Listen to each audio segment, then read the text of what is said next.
Hello students, welcome to our YouTube channel Nand academy.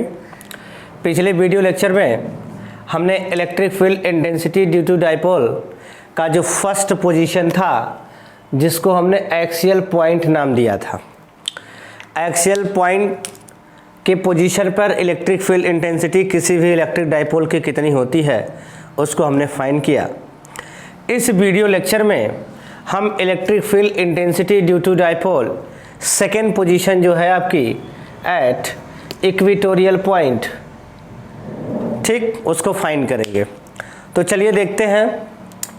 हमने आपसे ये बताया हुआ था, सपोज करिए हमारे पास एक डाइपोल है माइनस क्यू और प्लस क्यू का, ठीक। माइनस क्यू और प्लस क्यू दो अपोजिट चार्जेज हैं जो डाइपोल बनाते हैं, जिनकी बीच की डिस्टेंस आपकी कितनी है, 2l है। ओरिजिन इसका कितना है, O है, और ये l डिस्टेंस है, और ये भी आपकी कितनी डिस्टेंस है, l है, ठीक। अब हमने ये बताया था कि अगर इसके एक्सिस में है, पॉइंट आपका यहाँ है, पॉइंट आपका यहाँ है, यानी x एक्सिस पे या किसी एक एक्सिस पर है, तो हम उसको कहते हैं क्या, एक्सियल लाइन। हमने ये देखा डाइपोल के परपेंडिकुलर हमारा पॉइंट P है। ये आपका सपोज करिए पॉइंट P है जो कि डाइपोल की क्या है, परपेंडिकुलर। जब डाइपोल के परपेंडिकुलर होता है, हमने उसी का नाम दिया हुआ था इक्वेटोरियल पॉइंट, ठीक।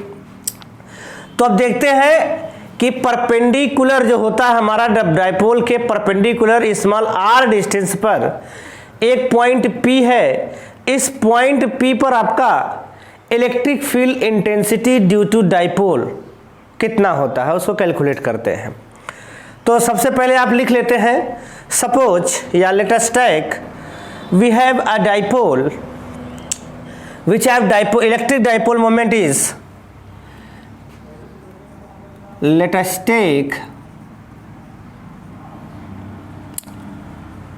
we have a dipole which electric dipole moment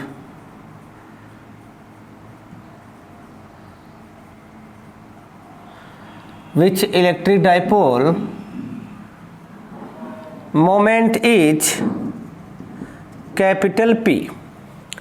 हमने इलेक्ट्रिक डाइपोल ले लिया जिसका क्या है, इलेक्ट्रिक डाइपोल मोमेंट क्या है, कैपिटल P। अब इस इलेक्ट्रिक डाइपोल का जो हमारा सेंटर है O, सेंटर से स्मॉल r डिस्टेंस पर इक्वेटोरियल पोजीशन में एक पॉइंट P है। इस पॉइंट P पर हमको माइनस Q और प्लस Q जो आपका डाइपोल है, इस डाइपोल के through electric field intensity find करनी है। लिख लेते हैं, from the origin of from the centre of electric dipole, from the centre of electric dipole at a distance r, a point P are placed where electric field intensity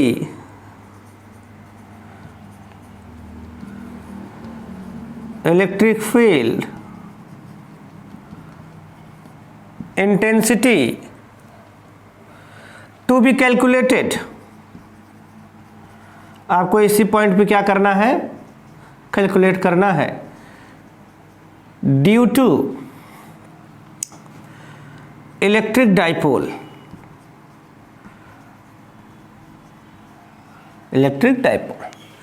the point P at equatorial position to the electric dipole, the point P placed at equatorial position from the dipole, ठीक। ये आपकी क्या होगी story. अब यहां से आप देखेंगे माइनस क्यू चार्ज है आपका, ये आपका प्लस क्यू चार्ज है। माइनस क्यू चार्ज से जिस पॉइंट पर हम इलेक्ट्रिक फील्ड फाइंड करना चाहते हैं उसकी डिस्टेंस कितनी है, यहां नोट कर लेते हैं। आप देखेंगे ये वाली डिस्टेंस जो होगी आपकी, ये आपका L है, ये R है, ये 90 डिग्री है आपका। तो आपका पाइथागोरस से R square plus L square 1/2 यानी अंडर रूट 1/2 हो जाएगा। यहां पर भी आप from the distance the distance between P and plus Q, ये हो जाएगा आपका R square plus L square, ये भी हो जाएगा आपका 1/2। क्लियर। हमने ऐसा क्यों किया? क्योंकि हमारे पास पॉइंट चार्ज के थ्रू इलेक्ट्रिक फील्ड इंटेंसिटी कितनी होती है इसका कैलकुलेशन है। अब पॉइंट चार्ज के थ्रू इलेक्ट्रिक फील्ड इंटेंसिटी कितनी होती है उसी का यूज करके हम इलेक्ट्रिक डाइपोल से निकालेंगे इलेक्ट्रिक फील्ड इंटेंसिटी। नोट कर लेते हैं, द डिस्टेंस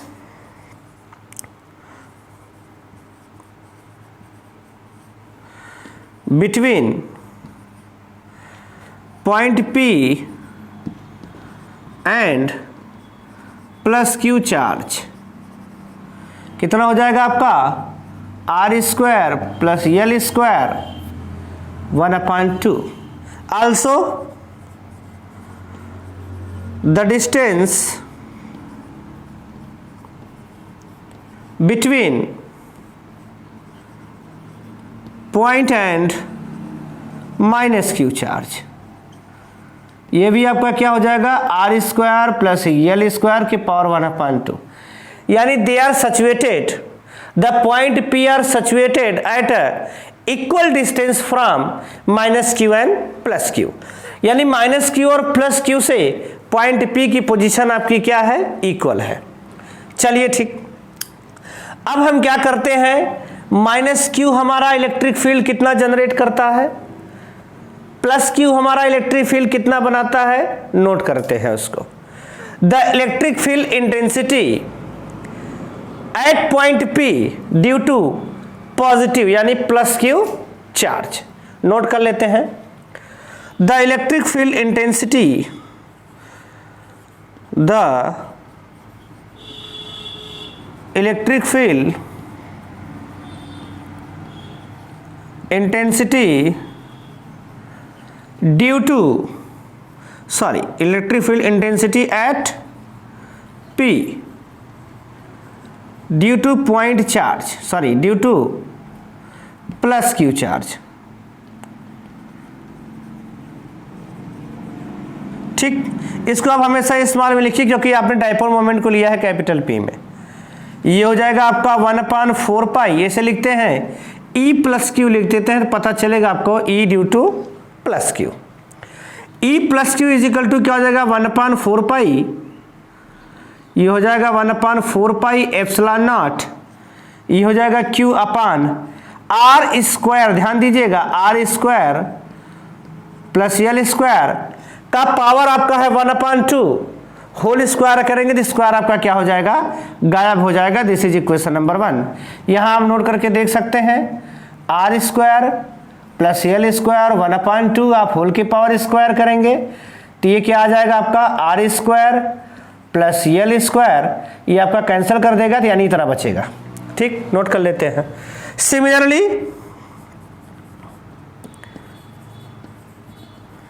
आप electric field intensity at P due to minus Q charge, ये आपका क्या हो जाएगा E minus Q is equal to 1/4 pi epsilon naught, ये हो जाएगा Q upon R square plus L square. वही सिस्टम आपका इसमें भी अप्लाई होगा। अगर आप यहां से एक चीज देख पा रहे हो तो देखिए, प्लस Q से P की जो डिस्टेंस है आपकी R square plus L square के पावर 1/2, माइनस Q से जो डिस्टेंस है आपकी वो R square plus L square power 1/2। यानी दोनों से डिस्टेंस क्या है, सेम है, तो माइनस क्यू और प्लस क्यू का जो आपका मैग्नीट्यूड होगा, मैग्नीट्यूड की बात कर रहे हैं हम, अब एक डायरेक्शन भी क्लियर करते हैं। माइनस क्यू और प्लस क्यू का जो आपका मैग्नीट्यूड होगा वो आपका क्या होगा, इक्वल होगा। यानी हम यहां पे लिख सकते हैं, इसको अगर लिखेंगे तो आपके पास साइन होगी, यहां पर भी क्या होगी, ये वेक्टर साइन होगी। तो आप यहां पे लिख सकते हैं, आल्सो आप लिख सकते हैं यहां पे मॉडुलस ऑफ प्लस क्यू लिख सकते हैं। मॉडुलस लगाने से आपकी डायरेक्शन क्या हो जाती है, कैंसिल हो जाती है, खाली मैग्नीट्यूड बचता है। फिर क्या हो जाएगा आपका modulus of minus Q is equal to आपका क्या हो जाएगा, टोटल ई। टोटल क्या हो जाएगा आपका ई, यानी डायरेक्शन उसमें हट जाएगी। ये हो जाएगा आपका इक्वेशन नंबर 3। ठीक, इस तरीके से आप अगर देख पा रहे हैं तो माइनस क्यू से हमने निकाला इलेक्ट्रिक फील्ड इंटेंसिटी कितनी, प्लस क्यू से इलेक्ट्रिक फील्ड इंटेंसिटी कितनी, हमने उसको निकाला। फिर हम क्या किए कि देख रहे हैं कि दोनों की डिस्टेंस क्या है, आपस में सेम है, तो हमने दोनों का मॉडुलस यानी मैग्नीट्यूड क्या लिख दिया कि सेम है। नोट कर लीजिए आप इसको।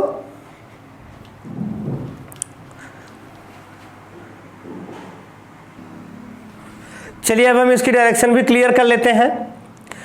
अब सपोज करिए ये जो प्लस क्यू का इलेक्ट्रिक फील्ड बना आपका E plus Q 1/4 pi epsilon naught R square plus L square Q upon, direction कहां होगा, आप पॉइंट P से देखेंगे।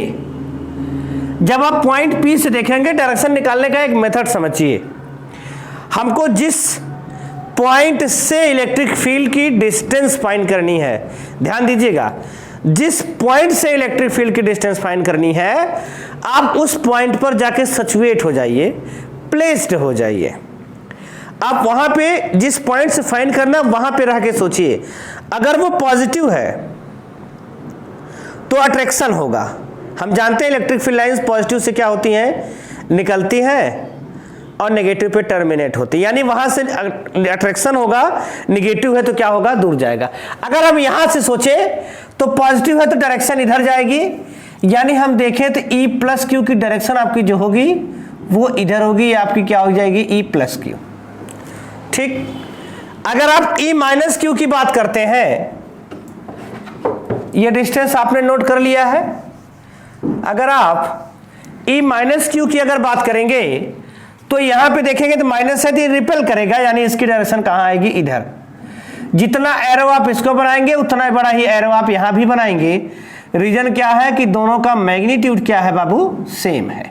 ठीक, अब यहां से आप देखेंगे ना आपका एक्स एक्सिस में आ रहा है और ना ही आपका वाई एक्सिस में आ रहा है, यानी एंगल पे आ रहा है।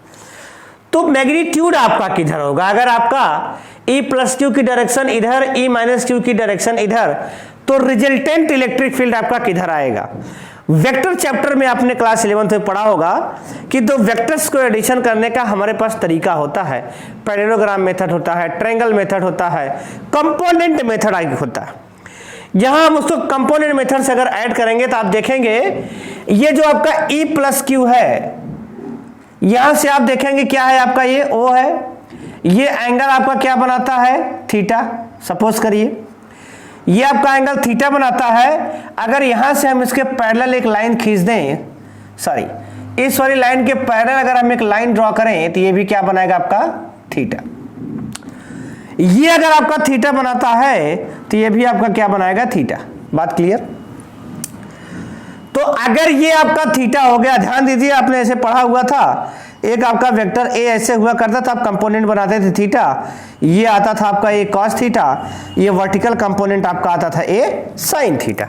तो जब हम यहां पे बात करेंगे इसकी, ये एंगल थीटा है तो ये इसका क्या होगा, वर्टिकल कंपोनेंट। वर्टिकल कंपोनेंट आपका क्या होगा, E, ध्यान दीजिएगा, ये हो जाएगा आपका E plus Q sine theta. ये वाला कंपोनेंट आपका क्या हो जाएगा, E plus Q cos theta. ये आपका क्या होगा, E plus Q sine theta और E plus Q cos theta. ये इसके कंपोनेंट हो गए, ये वर्टिकल कंपोनेंट और ये आपका क्या होगा, हॉरिजॉन्टल कंपोनेंट। आते हैं इस पे, इसका जो वर्टिकल कंपोनेंट होगा आपका यहां होगा, ये क्या हो जाएगा आपका E minus Q sine theta, theta के साथ आपका हमेशा क्या होता है हॉरिजॉन्टल कंपोनेंट, ये हो जाएगा E minus Q cos theta. आप यहां देख पा रहे होंगे कि E प्लस क्यू का कंपोनेंट इधर और इधर, E माइनस क्यू का कंपोनेंट इधर और इधर। आप देख पा रहे हैं यहां पे कि E plus Q sine theta और E minus Q sine theta are opposite to each other and equal in magnitude. Magnitude में इक्वल है लेकिन साइन में अपोजिट है, तो they are cancel to each other. यहां पे आप क्या करेंगे, उसको क्या कर देंगे, यहां पे लिखेंगे E plus Q sine theta and E minus Q sine theta are opposite in direction but equal in magnitude, equal in magnitude, so they are cancelled to each other, they are cancelled to, एक दूसरे को क्या करते हैं, ये cancel कर देते हैं। ठीक, तो ये एक दूसरे को कैंसिल कर देते हैं, तो जो मैग्नीट्यूड आपका होगा ये देखेंगे आप यहाँ पे, ये दोनों की डायरेक्शन एक ही है, यानी जब एक ही डायरेक्शन में वेक्टर होते हैं तो हम उसको क्या करते हैं, सम कर देते हैं। सो लिखेंगे शो ई नेट आपका जो आएगा, या हम इसको इक्विटोरियल कहें, ई इक्विटोरियल जो आएगा आपका ये आ जाएगा E plus Q cos theta plus क्या हो जाएगा E minus Q cos theta. Direction आपकी सेम है। आप यहां पे लिख सकते हैं, आप यहां पे अगर इसको यूज करेंगे इक्वेशन 3 लिखेंगे फ्रॉम 3, ये क्या हो जाएगा ई इक्विटोरियल इज इक्वल टू क्या हो जाएगा ई कॉस थीटा प्लस क्या हो जाएगा ई कॉस थीटा, लिख सकते हैं आप 2 ई कॉस थीटा। ठीक बात। अब ये आपका क्या हो जाएगा ई इक्विटोरियल इज इक्वल टू, जब लिखेंगे आप 2 अपान क्या हो जाएगा 4 पाई एप्सिलॉन नॉट। ई की वैल्यू आप लिख सकते हैं कोई भी, दोनों में से कोई भी यूज कर सकते हैं क्योंकि दोनों एक दूसरे के क्या है इक्वल है। अब यहां पे आपका क्या हो गया Q upon R square plus L square, लेकिन बात क्या है आपका कॉस थीटा। कॉस थीटा की वैल्यू आप अगर आप यहां पे देखेंगे इस ट्रायंगल में, आप देखेंगे ये आपका कौन सा ट्रायंगल है, राइट एंगल ट्रायंगल है। इस राइट एंगल ट्रायंगल में आप cos theta is equal to जानते हैं, ये हो जाएगा cos theta is equal to आपका क्या होता है बेस अपन हाइपोटेनियस। बेस आपका क्या है यल है और हाइपोटेनियस आपका क्या है R square plus L square की पावर 1/2। वैल्यू पुट कर सकते हैं आप, ये हो जाएगा यल अपान ये क्या हो जाएगा R square plus L square की पावर 1/2। ठीक, आगे चलते हैं। दोनों को अगर हम कंबाइन करें तो ध्यान दीजिए ये क्या हो जाएगा आपका ई इक्विटोरियल इज इक्वल टू क्या हो जाएगा 1/4 पाई एप्सिलॉन नॉट, ये क्या हो जाएगा आपका 2QL अपान क्या हो जाएगा R square plus L square के पावर, देखेंगे यहां पावर 1 और 1/2 यानी हो जाएगा 3/2।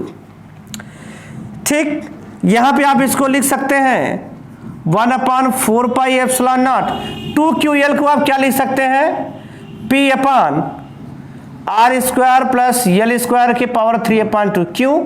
क्योंकि P is equal to 2QL, ये हमने पहले पढ़ चुके हैं। ये क्या हो जाएगा P upon R square plus L square की पावर 3/2। चलिए अब यहां पे देखेंगे आल्सो यल जो होता है आपका वेरी लेस किससे आर से लिख सकते हैं, तो यल इज निगलेक्ट। क्यों? क्योंकि यल आपका बहुत छोटा होता है, डाइपोल का है, आर आपकी क्या होगी उससे कंपेरिजन में बहुत बड़ी होगी। तब आप यहां पे लिख सकते हैं ई इक्विटोरियल इज इक्वल टू ये हो जाएगा 1/4 पाई एप्सिलॉन नॉट, ये हो जाएगा आपका P अपान, यहां देखेंगे यल आपका निगलेक्ट होगा, ये हो जाएगा आर स्क्वायर के होल पावर 3/2। 2 2 से आपका क्या हो जाएगा, कैंसिल, तो बचेगा 3। ये आपका क्या आ गया, रिजल्टेंट। अगर आप वेक्टर, ये वेक्टर क्वांटिटी आप वेक्टर लगाएंगे, रिजल्टेंट की डायरेक्शन कहां होगी, ये ध्यान दीजिए। जो रिजल्टेंट की डायरेक्शन होगी, आप देख रहे हैं डाइपोल की डायरेक्शन कहां होती है, -2q, यानी डाइपोल मोमेंट की डायरेक्शन इधर और रिजल्टेंट की डायरेक्शन इधर। यानी हम कह सकते हैं कि direction of electric field, direction of E is opposite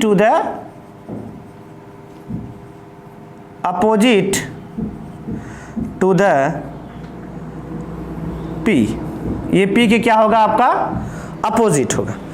तो इस तरीके से आप इक्वेटोरियल पोजीशन और एक्सियल पोजीशन में इलेक्ट्रिक फील्ड इंटेंसिटी को आप क्या कर पाए, कैलकुलेट किए। अब ध्यान दीजिए कि दोनों में डिफरेंस क्या है। आप E एक्सियल जानते हैं, ये होता है आपका 1/4πε0 2p/r³।